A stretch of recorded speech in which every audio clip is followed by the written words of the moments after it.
இந்த பைரவர் கோயிலுக்கு வந்தாலே தீராத கடன் பிரச்சனை, திருமண தடை, செய்வனை கோளாறுகள் அனைத்து பிரச்சனையும் நிவர்த்தி ஆகிடும்னு சொல்லப்படுது.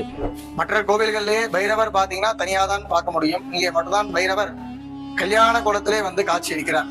அது மட்டும் இல்லாம வளர்பிறை தேய்பிறை அஷ்டமி தினங்களில் இங்க நடக்கிற யாகத்துல கலந்துகிட்டீங்கன்னா உங்க பிரச்சனையெல்லாம் நிவர்த்தி ஆகிடும்னு சொல்லப்படுது.